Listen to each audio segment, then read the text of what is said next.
Hello and welcome to Subject to Change with me, Russell Hogg. My guest today is Edward Watts, who is Professor of History at the University of California, San Diego. Ed is the author of many books. Among the best known of these is Mortal Republic, which I guess deals with some of the issues we're going to talk about today. And there is the brilliant and very thought-provoking The Eternal Decline and Fall of Rome. Now, Ed has been on the podcast before, and it's an absolute pleasure and a privilege to welcome him back. And so with that, welcome back, Ed, to the podcast. Thank you. I'm so excited to be back. This is always such fun. Now, there's a saying, I think, that the trouble with history is that it's just one damn thing after another, right? But I think the problem is, I think that gets it completely wrong, because I think the trouble with history is that it's just one thing before another. So we were planning today to talk about Caesar and Sulla. But if you're going to talk about Caesar, you need to go back a bit and talk about Pompey. And if you're going to talk about Sulla, you need to go back a bit and talk about Marius. And if you're going to talk about Marius, well, we need to talk about the Gracchi. And so on until you end up, back in a field with a wolf and two infants being, it just goes on and on. So trying to avoid that problem and not getting too bogged down, I still think it's worth our while if you could maybe orientate listeners and give us a very quick whistle-stop tour of the Roman Republic, and in particular what's sometimes called the Roman Revolution, maybe from the Gracchi down to the assassination of Caesar, and then maybe we can drill down from there. Sounds good. Yeah, no, I love the idea that history is a sort of story of what comes before, not one thing after another. And I think starting with the Gracchi is actually quite remarkably well timed, because there really is, in any kind of historical analysis, there are moments that are clear divisions between how something was and how something becomes later. And the Gracchi are one of those moments of clear division. So, to orient ourselves a little bit, when we're talking about the Roman Republic, what we're talking about is an aristocratic and sort of oligarch-dominated representative democracy that has a principle that the state belongs to its citizens. And fundamentally, choices about policy and the direction of the state must be made in a way that involves consultation and compromise. And for 300 years, the Roman Republic manages to create that kind of condition without political violence. And so political discussions, political controversies, political conflicts are all decided peacefully for 300 years until the Gracchi. And with the Gracchi, you have the introduction first of intimidation and then violence. And so the 100 years that follow the Gracchi really are different from what comes before the Gracchi. They really do represent a kind of turning point where threats and violence start to be introduced into the Roman state. And they become introduced very almost accidentally. So the main protagonist who sort of pushes this story forward is a man named Tiberius Gracchus, who is actually descended from the elite Roman families, some of the leading Roman families of the early part and middle part of the 2nd century BC.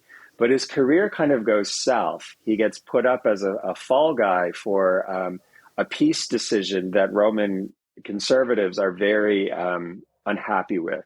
And what Tiberius Gracchus decides to do is, instead of being an establishment politician, he runs as an insurgent politician. And to do this, he marshals a bunch of very enthusiastic supporters, and he uses them to basically organize support for the positions that he wants to adopt and suppress any kind of opposition that might develop. What he believes he ought to do is encourage economic reforms that promote the interests of poor Romans at the expense of richer Romans. And there's a long sort of backstory to why that's important at that moment. But basically, he is not pushing a very aggressive policy. It's not something that's going to change the economic realities. It's instead going to make poorer Romans feel like they have a champion. Because again, what he's trying to do is build up his political brand. Because this is a confrontational approach, it, of course, invites resistance. And what Tiberius Gracchus does is he tamps down the resistance by using threats and intimidation and kind of extra constitutional measures. So when he can't arrive at a compromise, what he instead does is he deposes the people or the person who is blocking the reforms that he wants to implement. And ultimately, because he's using intimidation and extra constitutional measures, his opponents panic and lead a mob to attack and kill him. And so when he's murdered in 133 BC, this is the first time any political violence has occurred in Rome in over 3 centuries. But what it does is it creates a recognition among Romans that violence is a political technology, and you can use it more or less effectively depending on what kinds of objectives you want to achieve. And so when Tiberius's brother emerges as a political leader in the 120s, he actually does have a comprehensive reform program. Unlike Tiberius, who had one reform that would have done very little, Tiberius's brother Gaius actually has very, very detailed proposals about extending citizenship, founding colonies for people who don't have land in Italy, and founding them on wonderful sites for habitation, like the old site of the city of Carthage, that will eventually, when it is colonized by Julius Caesar, become the second largest city in the Western Mediterranean. And so Gaius Gracchus has very substantial ideas that also run afoul of the entrenched interests. And what Gaius Gracchus doesn't do is follow his brother in using intimidation and violence. He's very much opposed to this. But because his policies are so comprehensive, they're seen as dangerous, and violence is used against him by his opponents. And this time the violence is much more extensive. When Tiberius Gracchus is killed, you're talking about maybe a couple hundred people die. When Gaius Gracchus is assassinated in the 120s, you're talking a few thousand people die. And so you can see already the technology of using violence is increasing. It's increasing in its sophistication, and it is being used when there aren't provocations. And so this brings us to the sort of next phase. I mean, the attack on Gaius Gracchus is so terrifying that there is a bit, for almost a generation, a kind of pullback from using this kind of technology. The guy who led the attack on Gaius Gracchus actually has to pay to build the Temple of Concord in the Roman Forum to sort of expiate his sins as someone who did these sorts of things. But by the end of the second century, beginning of the first century BC, violence is back, and in a big way. And so people begin using violence to disrupt elections. In one case, there's a consular election where someone who is about to win the election gets killed by a mob that is loyal to the person running against him. The voting is blocked, and you end up with another explosion of violence that leads to thousands dying. And so by the 90s BC, political violence has become something that is almost normal, and people are learning how to do it better. But you still have not had violence reach the level of armies attacking the city of Rome until you get into the 80s BC, and you have a conflict between Marius, who is a populist general, and Sulla, who styles himself as a conservative, though really he's much more of a sort of reactionary. And Marius uses procedural measures to get Sulla removed from a command in the early 80s BC. And Sulla, who has an army that was under his command in the past, marches on Rome with the army, uses soldiers that are loyal to him to attack the city. And this sparks a civil war that sort of rages in greater or lesser intensity until about 82 BC, when Sulla marches on Rome and announces the imposition of a new constitution kind of at gunpoint, with the Senate meeting in a temple above the site where 6,000 prisoners of war, who are also Roman citizens, are being tortured to death. And so this is the ultimate expression of a violent reality in Rome. And it's important to understand, 50 years before that, this was a society that knew no political violence, not in living memory, and not actually for 12 generations. And so political violence becomes a tool that emerges very quickly and terribly under Sulla. And it's so terrifying that when Sulla reestablishes the Constitution and retires, the next generation of leaders very much hesitate to use this violence.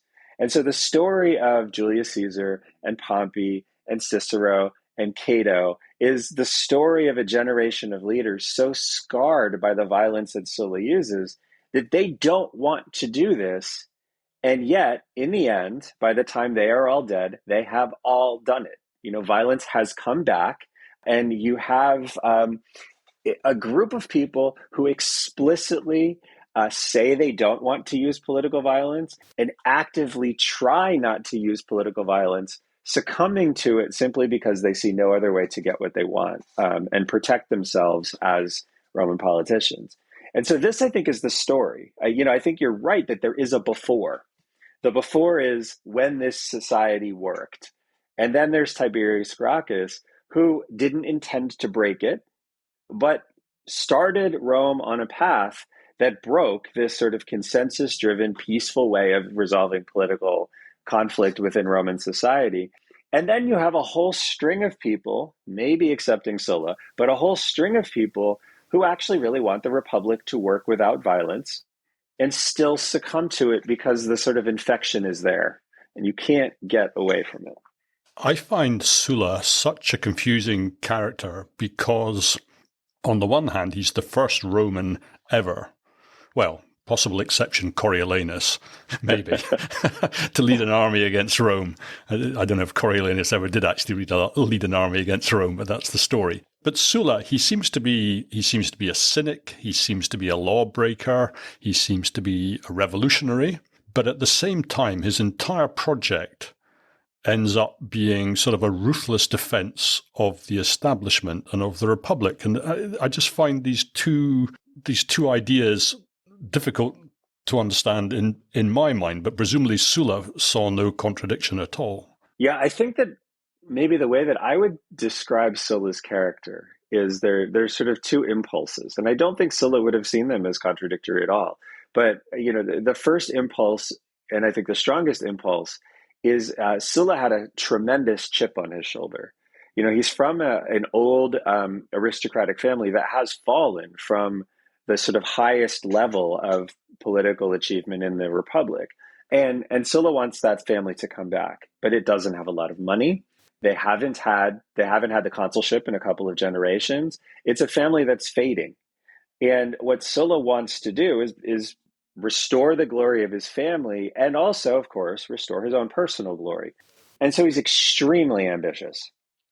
But I think Sulla would not have seen that ambition as something that is in contradiction with pursuing the best interests of the Roman state. And so I think Sulla, would have said, yes, okay, I'm ambitious, fine. That's me personally. And but I am someone who really values certain attributes in the Roman state, and I value them in ways that reinforce what I think made Rome good, and in ways that will counteract and obviate some of the problems that have come about because of the developments in the last couple of generations. I think it's very easy for us to step back and say, well, wait a second, your ambition, because of the way this system is dysfunctional, your ambition is actually going to be channeled in a direction that is destructive to the very things that you say you're trying to encourage. But I don't think Sulla would have understood that. I think what Sulla thought is, I have the right ideas about how to make the Republic better. The problem is there are too many populists. There are these people who are, doing what Tiberius Gracchus did and trying to find a shortcut to achieve things by promoting really dangerous reforms and courting electoral votes so that they can, rise quickly in a way that is not consistent with how Roman politics have worked before. And I want to stop it because that's what's good for Rome. What I think Sulla didn't acknowledge, maybe to himself, is he wants to stop it because it's good for him to do that. And so Sulla had this very strong idea that he was chosen. He's a divinely chosen figure. He has uncommon good luck. And so when you see sort of coins and things that talk about Sulla, they emphasize good fortune, the goddess Tyche in Greek. because, he just has good luck. And everything that he's doing is divinely sort of ordained to happen because the gods favor him. You can see how dangerous this is, right? This combination of ambition, certainty that what you're doing is divinely favored, and therefore any means that you need to pursue to achieve what you believe is right are necessary means because what you are doing is essential. And then you have a political program that kind of exists below that. But still, it would not see a contradiction between the means that he's using to pursue those ends and those ends that he's actually achieving. The violence is a tool. The violence is not a problem. And do we have any sense of his personality? Because I was enjoying a Roman novel the other day, and Sulla sort of presented as this highly intelligent, quite charming psychopath. And yes. I don't know if that fits in with your sense from the sources. I think that's probably dead on. I think he actually is. A part of the way that he makes his money is by using his charms on older women who then leave him their estates. And so this is a sort of thing that you see frequently in the sources about Sulla, that he befriends in a kind of intimate way these older women, and they give him money, and this is kind of how he rebuilds his family's fortunes. And the thing that our sources say is he's actually supposedly quite ugly. He has a terrible complexion. He had, I guess, bad skin, and he's not an attractive person. So there must be a tremendous charisma that Sulla has. But I think he's also just, to the people who didn't like him, this just must be an incredibly distasteful thing. I think he probably was extremely charming. But I think there were people who again, didn't feel comfortable with what he's up to and just wanted no part of it and could see through it. Most Romans probably, that wasn't how it worked, right? I think if you have a figure who's transformative like Sulla, most of the time, if you were to meet them individually, they would charm, the pants off of you, and they'd charm the money out of your wallet, and you would just feel so good at the end of the day from having interacted with them. Politicians, maybe the skills don't change. But you mentioned that he massacres these prisoners, and that's in the hearing of the Senate. But it goes a bit beyond just massacring some prisoners of war, doesn't it? He doesn't stop there. Yeah, I think, again, that very basic compact of what the Roman state is something that Sulla totally disregards. The Roman state is something that, by the Roman conception, this is basically a citizen-held corporation. And you have certain rights as citizens, and you have certain responsibilities as citizens. But the basic thing that state does for you is it secures your property and it secures your life from them being unjustly taken. And what Sulla does when he wins the civil war against his rivals Marius and Cinna is he creates a list of people who were supportive of the previous regime, and he orders them killed, and he orders their property confiscated. That is not supposed to happen in the Romans in Roman society, right? That's the basic thing a republic is not supposed to do. That's what tyrannies do. That's what malevolent monarchies do. It's not what a republic is supposed to do. The basic thing a republic does is the opposite of that, right? There's due process. There's the rule of law. There is a basic idea that you, as a member of this society, have a basic protection from the society against your rights being trampled. And those 6,000 people that Sulla killed are Roman citizens. He tortures them to death in a circus right beneath, he held a Senate meeting in the Temple of Bellona, a goddess dedicated to the rage of war, and he massacres 6,000 people that the previous regime had given Roman citizenship to. And so what he is saying is, first of all, I don't acknowledge that there is a legal grant of citizenship. There's no continuity in the Roman state. If I don't agree with what was done before, I can just throw it out. That's not the way a Roman republic is supposed to work. Roman citizens are not supposed to be massacred without trial. They're not supposed to be tortured in the way that these people were tortured. what he's doing is making a very clear demonstration to everybody in the Senate, many of whom were loyal to the previous regime, that the rules don't apply. This is a different situation, and Sulla is not going to treat you like citizens of a republic. Instead, he's going to do what he wants.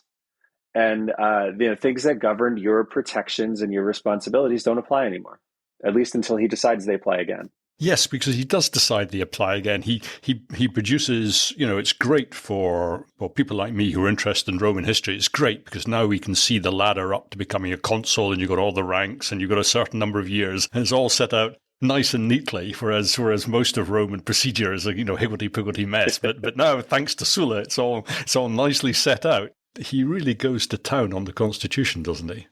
Yeah, because he's trying to solve what he believes to be a fundamental problem, right? He believes that there are these people who are jumping the line, people of not adequate social status, people who are going straight to the consulship when they're not ready.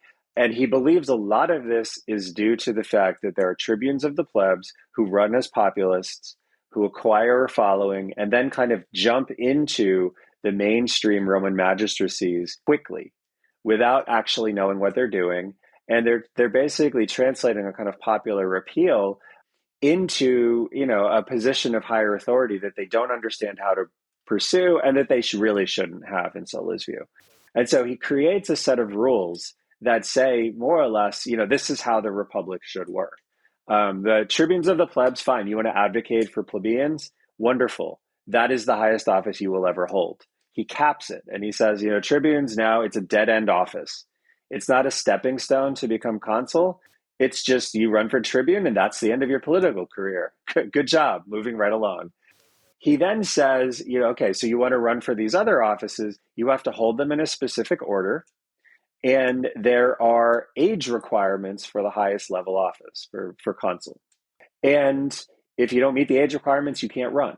And if you haven't been an aedile or a quaestor before you run for consul, well, you can't run. It's illegal to run. And he also does something where there had been a lot of discussion about the role of senators in criminal trials. And he expands the Senate to 600 people because he doesn't want non-senators presiding over criminal trials, and you don't have enough senators to manage all of the criminal trials. And so he creates new senators. And there are, it seems, junior and senior senators, with the junior senators mainly judging stuff and the senior senators being sort of high responsible figures. But there's one other solution that he imposes that's important for when we talk about Caesar. He also institutes a law that says you cannot bring an army into Italy. And this is kind of Sulla creating a law to protect against a future Sulla, right? Because what Sulla was able to do is seize the city of Rome because he had an army in Italy that he could then lead to the city of Rome very easily. And so you're not allowed to bring an army into Italy. If you have an army assigned to you in a provincial context, that army can disperse for the winter and go home and be with its family, but you cannot lead the army together into Italy. And the border of the province of Italy, to sort of not bury the lead, is the Rubicon River. So you've mentioned Caesar, which is sort of the other half of our show, so to speak. So maybe we should skip forward a bit to talk about Caesar. But I say skip forward, but actually Caesar and Sulla, they're almost, well, they are contemporaries. I mean, Caesar's a young man, just as Sulla is reaching the end of his life. But they meet, they know each other, they're interrelated. What is their relationship? I think it's impossible to understand Caesar without thinking about Caesar's experience under Sulla. So Caesar's born in 100 BC, and Sulla seizes Rome in 82. And so Caesar is a young adult. I mean, he's married at this point, and he's from a family that was very, very closely associated with the regime of Marius and Cinna. This is the regime that Sulla is fighting in the Civil War. And so his father's property is confiscated when Sulla does this property confiscation. And Marius was actually married to Caesar's aunt. So Caesar is, closely tied there. And Caesar was also married to a woman who is associated with the family of Cinna. So one of the things that Sulla orders is for Caesar to divorce his wife. And Caesar says, I'm not going to divorce my wife. I don't do that sort of thing. And so Caesar stands up to Sulla as an 18-year-old. And there's significant consequences to this, right? His family is a patrician family that, in theory, stretches its lineage all the way back to the goddess Venus and to Aeneas, who founded the city that ultimately, founded Rome. Like, he is as Roman as you get. And his family, his father's family, that is that lineage, loses its position, its property, its authority because of Sulla. And so Caesar is very much a victim of Sulla. He understands this moment in a way that isn't, the observations of a dispassionate kind of young person, but as somebody whose material well-being was directly and negatively impacted by what Sulla did. And then he also witnesses the death and destruction of family members, right? I mean, Cinna is a family member who was killed. So what Sulla does is something that Caesar feels. And when you look at Caesar's career, I think one of the principles that Caesar gets almost no credit for is Caesar fundamentally believes that you cannot do what Sulla did. Not, Caesar, as you'll see, right? Totally fine marching an army in Italy, like Sulla did. He's fine marching on Rome. What he is not fine doing is trampling on your rights as a Roman citizen. Your right to a trial, your right to the protection of your property, your right to the protection of your life. If you have not done anything wrong, Caesar does not want those things to be taken away from you because Caesar had them taken away from him. And so understanding Sulla, it's essential to understanding Caesar because in a sense, Caesar was the mirror. And Caesar's experience as a leader is shaped by what Sulla did to other Romans. And fundamentally, and I think quite obviously, it's a fatal mistake that Caesar makes. He believes in this principle so strongly that he's willing to risk his life for it. And he does risk his life for it. It seems to me like a lot of historians and at the time, people viewed Caesar as almost uniquely dangerous, uniquely wicked. But even today, when historians talk about him, and he's sort of presented as being this, cynical character, just seeing straight through the Republic, and yet the way you tell the story, it's really a very different story. It's this is a man scarred by his experiences and very far from taking a cynical view of these things. Yeah, I mean, I would say that all of these people in this generation are scarred by the experience of Sulla. It's not just Caesar. They are scarred in different ways, but all of them are scarred by this. Pompey's career begins under Sulla. Cato is an associate of Sulla who, actually also met him. Cato was younger than these other ones, but he met him and very strongly disapproved of what Sulla had done. The whole generation is framed in a sense in reaction to what Sulla had perpetrated.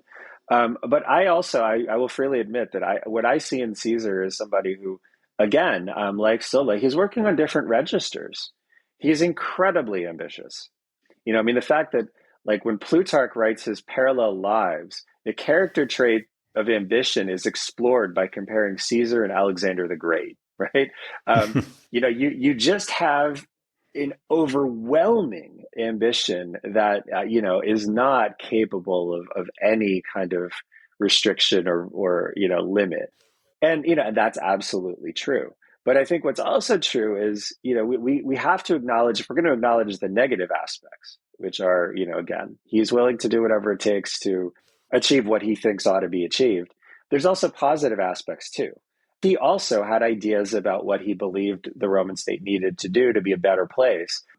And he also, unlike Sulla, had limits about what he was willing to do to achieve the goals that he had. And I think the clearest limit is he does not want to murder people that he does not need to murder. If he needs to murder them, like they are unrepentant and they are unwilling to be pardoned and they are going to be a problem forever. Yeah, okay, he will order them to be done away with, but he does not want to do that. He absolutely sees that as a last resort. And and that is a positive thing in my view. And I think he understood the risks of doing that, which makes it an even more positive thing. But that doesn't, prevent us from looking at this ambition and saying, wow, I mean, you should have reined that in a little bit, because that's a really destructive character. Um, and I think that's the problem. These people are complicated, but I think there is something to Caesar that ultimately is redeemable, and and leads to some positive feelings that I have about what he does. I mean, maybe I'm a bit of an innocent because I'm looking at it back from 2,000 years away, but I just wonder why he is considered by Cato and his associates as being so uniquely dangerous. And Cato, he's willing to get into bed with Pompey, but Pompey's history, in a way, with his association with Sulla, has been, quite sinister in many ways. I think Pompey had his hands dipped in the blood. And what do you think about the fact that it appears, I don't know if this is an appearance which Caesar presents, just to almost to infuriate his enemies, but at every turn, it seems like Caesar's willing to compromise. So when he brings his land law, he brings it to the Senate, and he brings it and says, right, tell me what changes you'd like made. When they're trying to avert the civil war, he's asked to hand over a legion, which he does do so. When the war starts, he's nonetheless sending messages, as often as he can, saying, "Can we please talk?" Yeah. And so I'm just sort of bewildered as to why he's seen as such a uniquely dangerous character. So I think that, I think we should use the prism of Sulla to understand each of these things. So there's a moment where I think the Republic could have potentially, with better leadership, put itself together. And the prism of Sulla prevents it from doing this. And this is the rebellion of Catiline in 63 BC. So this is a moment where Pompey has just basically conquered the entire Middle East. And what he is expected to do by a lot of Romans is to do what Sulla did, march back and seize power, because that's what, an ambitious person with no limits would do. And a person named Catiline, who's run for the consulship the previous 2 years and lost each time, and is in deeply, deeply, deeply indebted. Debt he can never hope to pay this debt off. He creates a kind of spectacular plot to overthrow the Republic, kill the consuls, and what it seems he's expecting is he's like laying the groundwork for Pompey to come in and show up with an army and then just seize power and abolish basically debts or redistribute property to people like Catiline so they can pay off their debts. He's expecting Sulla. So he is scarred by Sulla, right? Nobody before Sulla would have ever thought such a thing was possible. This is discovered. Cicero, brings it before the Senate and asks more or less like, what should we do? And he has some of the plotters in custody. There are two great speeches that are given, one by Caesar and one by Pompey. One by Cato. Cato, right. One by Caesar, one by Cato. Pompey is waiting, in the wings. As Caesar's speech goes, Caesar speaks first. Well, Caesar speaks the first of those two. And he comes forward and he says, look, like there are principles. These principles are, we do not kill Romans without trial. We saw where this went. And we're told by Sallust and some other observers that Caesar basically has almost won the day. And then Cato stands up and he delivers a speech where he says, look, this is an emergency. Things are really, really dangerous. We cannot sort of dawdle around while this danger is there. We need to take action quickly. And the Senate decides to follow Cato, and Cicero, who has said and will frequently say afterwards, there is no place for violence in a republic, signs off on the execution without trial of some of the Catilinarian conspirators. And so this moment, you can see Sulla all over it, right? Caesar's view of what you do is colored by Sulla. Cato's view of what you do is colored by Sulla. The Senate's view of what you do is colored by Sulla. Cicero's willingness to sign off on this is colored by Sulla. And everybody's expectation of what Pompey's going to do is colored by Sulla. And then when Pompey finally shows up, he dismisses his army, sends them away without negotiating anything. And he does it because, again, he doesn't want to be Sulla. And so this entire thing is the sort of ghost of Sulla looming over every decision that's being made. And so when you look at Pompey as somebody who is threatening, yeah, he is. But he also is really, really trying to make up for the bad deeds that he did under Sulla. And so he is, in a sense, overcompensating in a fashion that becomes disastrous because now, when he's given up his army, he has no leverage to get the things that he needs to settle the outcomes of those campaigns in the Middle East. So I think you see with all of these figures, the ghost of Sulla is just tempering the way they make decisions in a fashion that isn't entirely rational. And in some ways, it doesn't make a lot of sense.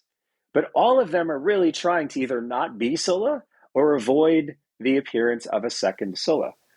Or if you're Catiline, you're assuming that Pompey is going to be a second Sulla, and you're getting on side ahead of time. Yeah, you're trying to be Sulla yourself, right? But again, like, if there was no Sulla, none of those choices would have been made. And all of them are made in response to, in a sense, like the phantom limb of the dictator who has long since died. He died 15 years before that. Do you think history would have been different if Sulla would have lived on maybe 5, 6, 7, 8 years longer? I know he retired to write his memoirs, and then died shortly thereafter. But the fact he wasn't around to sort of see his regime carry on, did that make a difference? I think so, because it's really clear once Sulla's gone that this was not these were not reforms that anybody wanted. And there was no buy-in at all from anybody but Sulla. And so Sulla creates all of these reforms about, how are trials going to be conducted? What size is the Senate? Here is the sort of rules about what magistracies you have to hold in what order. Let's limit the tribunate because it's a place for these rabble-rousers. And if you're going to make major constitutional reforms, you need to have buy-in. And Sulla didn't get any buy-in at all. He just sort of decided these are the solutions to the problems. And then he held a Senate meeting where he massacred a bunch of people underneath it and said, hey, this is the new rule.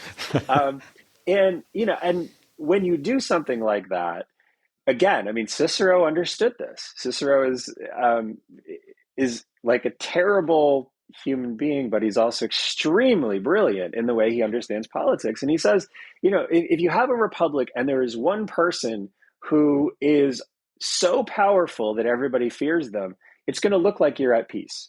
It's going to look like you have a functional and stable republic until somebody decides to challenge them. And then you realize you have no system whatsoever. It is just back to the kind of anarchy of the pre-state wasteland. I think what Sulla misunderstood is what Cicero puts his finger on there. Sulla thought we had stability, but what you really had was just a strongman.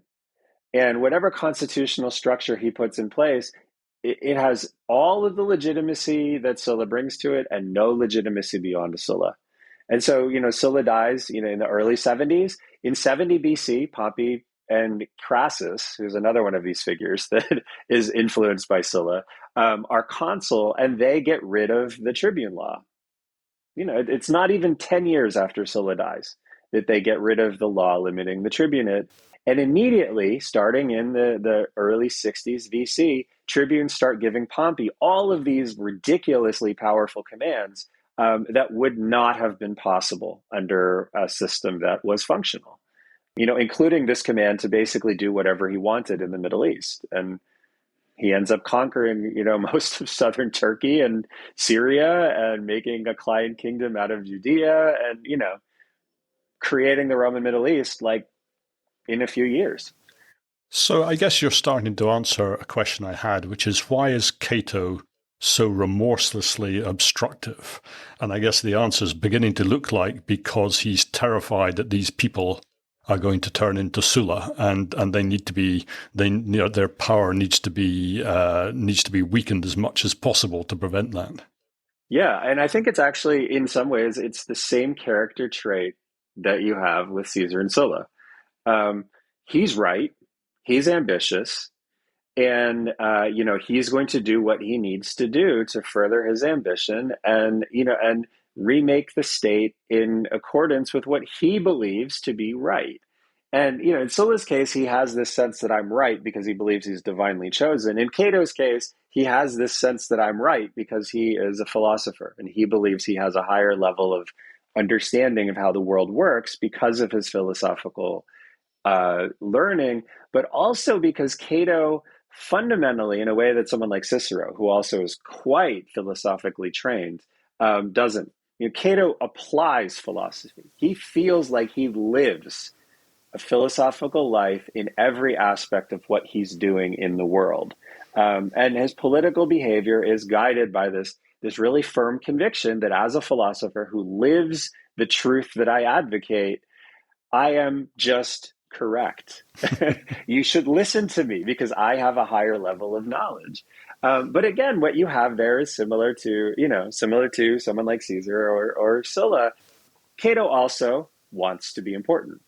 He also is ambitious. He wants to serve and make his society better, but he also wants to, be the one who does that and be known as the one who does that. And again, like those other two, there's a kind of blinder effect where he thinks that things that he's doing because he's ambitious are actually philosophically principled ideas to, make the society better. So Cato for a long time complains about bribery in elections. But when it becomes clear that that Caesar might win the consulship, Cato starts bribing people in elections. Cicero decries political violence, and when Catiline happens, or when there's street fighting in the 50s, and one of Cicero's adversaries, Clodius, is killed. Cicero's totally okay with political violence and actually gives a defense speech for the person who killed Clodius.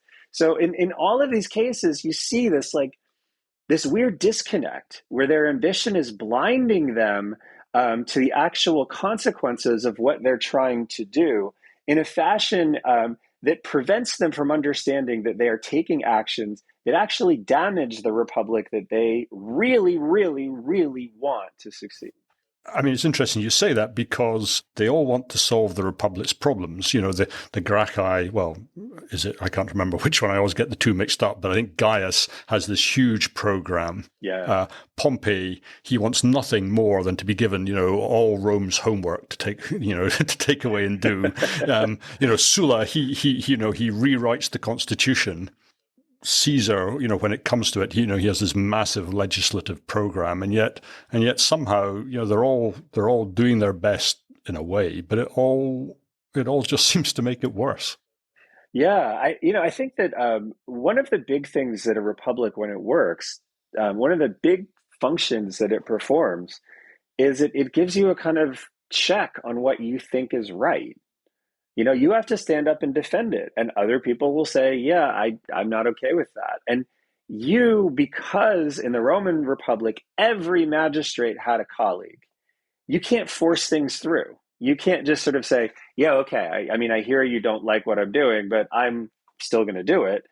Well, your colleague then can veto it because they are equally powerful. When the Republic is working as it's theoretically designed, you can't do what these people were doing. You can't say, I want to do this because I want to do it, and I think it's for the good of the Republic. Somebody will stand up and say, no, this is for the good of you. It's not for the good of everybody. It doesn't make us stronger. It doesn't make us better. I don't agree with it. And you would have an argument or a conversation, or you would do something to try to come to some kind of an understanding that would resolve as a policy that has broad buy-in. But because the Republic is broken, these people don't trust it.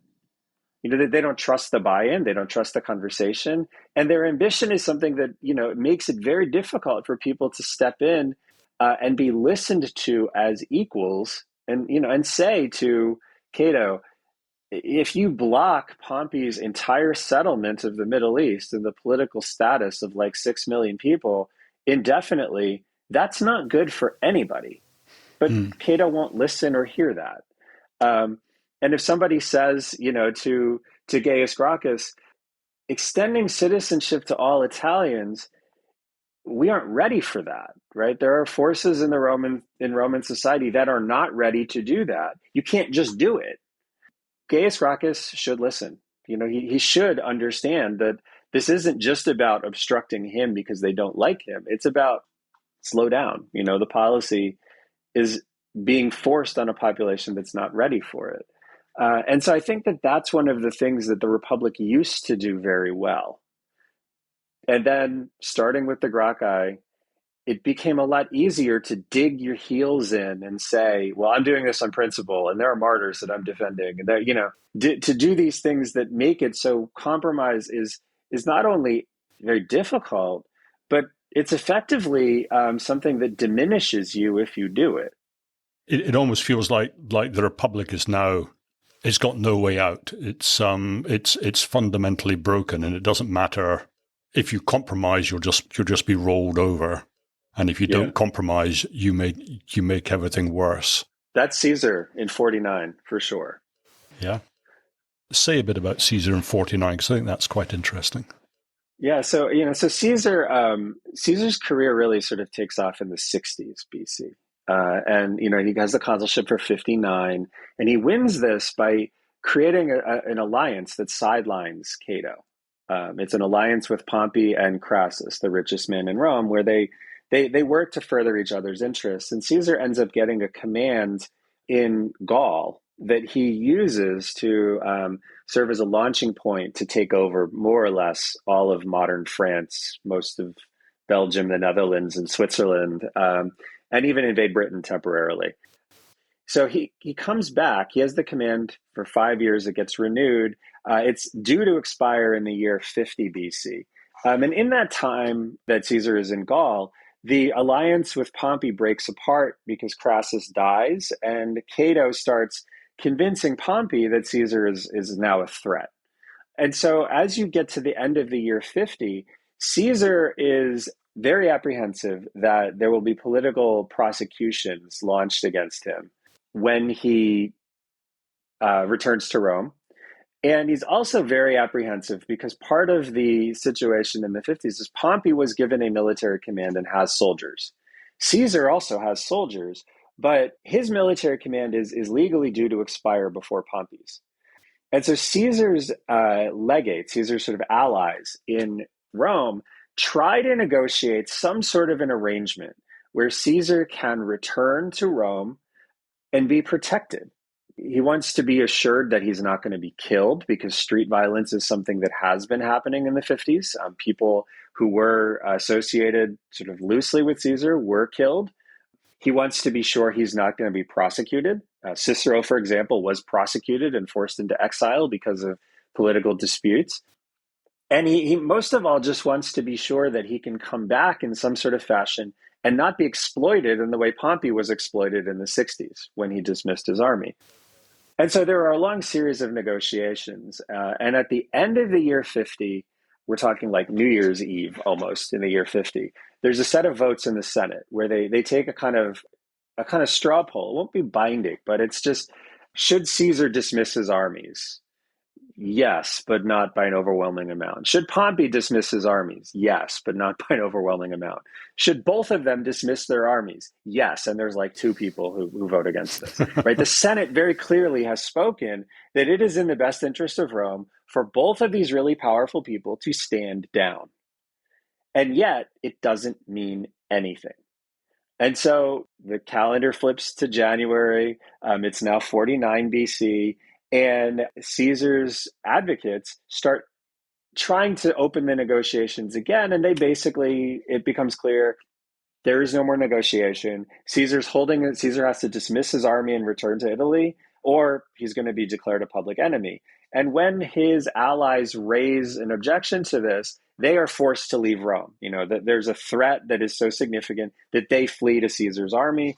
And Caesar then gives an address to his army where he says something that is eerily similar to what Sulla said before he marched on Rome. He said that, there is no way that I or my allies can legally exist in the city of Rome under the protection of laws. Laws no longer guarantee our safety. They no longer guarantee that we'll be covered by due process. In a sense, what Caesar is saying is that basic compact that the Republic makes between all citizens and that it governs regarding the protection of life and property, that has broken. It has broken in my case, and it will be broken and has broken for everyone who is allied with me. And so, soldiers, are you with me? And the soldiers overwhelmingly say yes. Caesar crosses the Rubicon, and what you have is a civil war. And you You put that in his mouth. You sort of echo his words in a very persuasive way. Do you have a lot of sympathy with him, or do you think that at that stage he should have pulled back, or is it just not a meaningful question, sitting here from this distance? I think that's an excellent question, and I haven't quite thought of it in that term. The words that we have. This is actually in Caesar's text, right? It's in this. It's in the Civil War. It's in the Bellum Civile. It's his own words as recorded according to like a document that supposedly is his. I think that the strange thing about this is after the Civil War, I think Caesar very much understood that an assassination was possible by these people that he pardons, and he was willing to accept that risk. So it's strange to me that before the Civil War, he was not willing to accept that same risk. I don't know if he learned something, but I think if you have a principle that says I am willing to risk my own life, I'm willing to give up my own life on the basis of a kind of principle of what a republic should be, it's odd that he wouldn't have seen that principle might apply in 49 in the same way that it applied in 44. I don't know. I haven't thought of it quite in that way before. I suppose Caesar's conception of himself is standing above all his compatriots. So it's one thing to be assassinated, after you've proved your superiority, but it's quite another to be sent off, to spend the rest of your days in Marseille or something like that. I think that probably if you would ask Caesar to justify this, a justification could be, look, in 49, my rights as a citizen were being disregarded, and that's not a republic. In 44, I was not disregarding anybody's rights as citizens, and that is consistent with a republic. Now, I don't believe that. What do you mean you don't believe that? Because that does seem to be true, sort of. Well, I think that it is true on some level, but I think you also, I think Caesar is not an innocent in 49. I think Caesar has certainly done things like maybe even launched that entire war on, ways that are not legally justified. There are certainly things that Caesar did that are skirting up against places where you maybe would want to have a magistrate investigate what you have done and whether it's legal. So I think that it's not that Caesar is, a saint and is totally innocent of anything they're talking about. Caesar has done things that are probably illegal. If you really do believe in a republic, you should believe that you should be subject to at least those investigations. But I think Caesar's right that they would not be fair investigations. So I think it's complicated in 49. And if you're going to take a principled view, a purely principled view, you should say in 49, I trust the processes of the republic, in the same way that in 44, you sort of were saying, like, I defer to the processes of the republic in, returning these people to their full citizen rights. But I think rhetorically, Caesar certainly has a case in 49. I think he certainly has a case to say that the republic is broken. And, in 44, I am upholding what I believe to be the values of the republic, and that's a different situation. Well, I certainly find him an altogether more sympathetic character than Sulla, I have to say. I absolutely agree with you. I think that, when you look at all of these characters, and I've thought about this a lot, I think the one who emerges that is 100% sympathetic is Gaius Gracchus. Because I think Gaius Gracchus understood that stepping in to political affairs, a decade after his brother had been killed for being a demagogue, and promoting a very significant set of policies that actually would have made a difference, came at great personal risk to him, and probably would lead to his assassination, and he did it anyway. I think there you have somebody who really does believe in principles, and he did not engage in violence, and he did not do the sorts of things that he could have done to protect himself. He trusted that process, understanding full well that it was probably broken, it would probably lead to his death, but that some good might come out of it. I think there you have somebody who is heroic. Mhm. In Caesar's case, I think it's complicated. In Cicero's case, I think it's complicated. Even in Cato's case, I think it's somewhat complicated Why so in Cato's case? because I think Cato really, I think he really did believe that there are a set of principles that he has learned, that he believes to be fundamentally true, and that his life and the life of the people around him should be governed according to. And I think he thought that's what he was doing. I think he's incredibly arrogant, but Well, yeah, I mean, Cicero kind of rolls his eyes and says, where do you think you are? You're in Rome, you're not in Plato's academy. yeah, he says, you don't realize that you live in the Republic of Rome and not the Republic of Plato, because there's theory and reality, and I think that that's true, and I think Pompey too is a figure who has a lot of blood on his hands, and his early career is every bit as brutal and disgusting as Sulla's, but his later career, I think, is governed by a different set of ideals. All of them, I think, fit somewhere between Gaius Gracchus and Sulla. I have no sympathy for Sulla. I think Sulla is one of the most horrible figures in history, because the things he was willing to do, they are so destructive, and they make it impossible for the Roman state to come back to what it was before Sulla. And so, I think if we're sort of making a ranking of like heroes, it's complicated, and villains, they're very clear villains in this. Sulla, I think, is a very clear villain. Some of these lesser figures like Saturninus are very clear villains. Um, I think you don't have many heroes, and you have a lot of people in the it's complicated category. Hmm. And I think the failing of a political system comes when the it's complicated category, they don't feel like there are rules that should govern their behavior. They want there to be rules. They want to do the right thing, but those rules aren't there.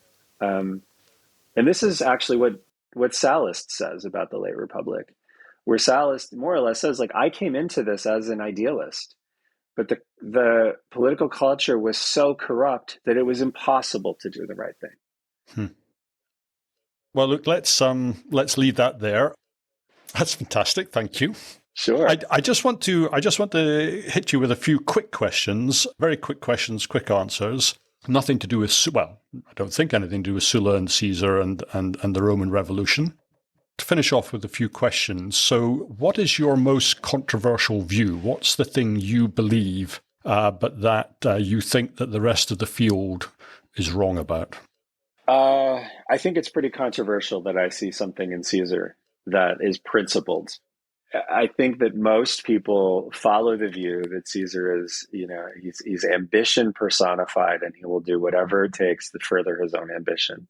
And I see principle. I think we should take seriously what he said in 63 when he was not a huge person, right? He wasn't on the path to domination. He was not a backbencher, but he was pretty close. And so he had no reason to dress up what he believed. But when you look at 44, the best way to understand why Caesar dies is to look at 63 and to see that principle of, I do not want people to be killed without trial. I want citizen rights and responsibilities to be protected. That's the only way I think you understand 44. And he said it when it didn't matter. And so I think that you have both someone who literally does die because of actions taken in accordance with a belief that they expressed when it didn't matter. And so I think there is reason to redeem Caesar to some degree.